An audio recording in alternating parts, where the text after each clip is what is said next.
Depuis quelques années, la data se retrouve un petit peu partout et nos clients voient aujourd'hui un véritable enjeu à la valoriser.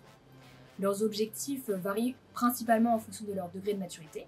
Ceux qui ont un degré de maturité supplémentaire seront plutôt sur des démarches de mise en place d'une chaîne de traitement, d'opérationnalisation, jusqu'à leur modèle de données, de machine learning. Dans ces cas-là, on est plutôt sur des sujets de gestion de cycle de vie de leur modèle de données. Alors nous réalisons la plupart de nos missions de bout en bout, c'est-à-dire que nous sommes présents dès la phase amont d'idéation pour faire émerger des cas d'usage, métiers que nous allons ensuite prototyper et enfin, selon les résultats de l'expérimentation, que nous allons passer en production.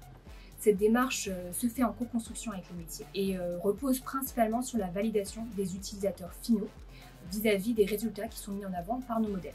Concrètement, ce sont plutôt des cas d'usage de détection d'anomalies ou de détection de fraude qui se prêtent principalement à ce genre de démarche. Par exemple, j'ai pu effectuer une mission en développant un modèle de détection d'anomalies pour un client bancaire sur des données de type des données réglementaires de produits financiers de type crédit à l'habitat. Ils envoient ces données mensuellement à la Banque Centrale Européenne et ils sont préalablement analysés par une équipe d'opérateurs qui sont chargés de s'assurer de leur qualité.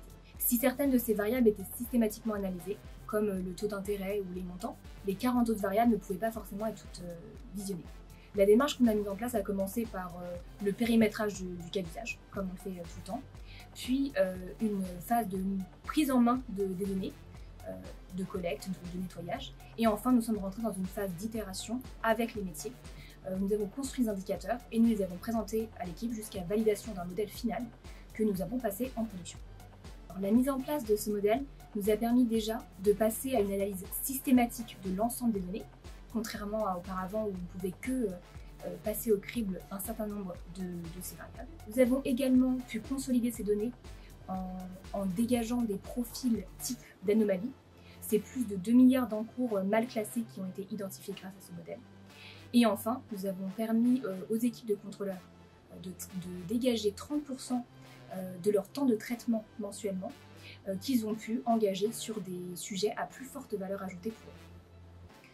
À l'issue de cette mission, nous avons également mis en place une boucle d'auto-apprentissage qui se repose sur un apprentissage par renforcement et qui permet toujours de garder un modèle pertinent et qui gagne en pertinence au cours du temps.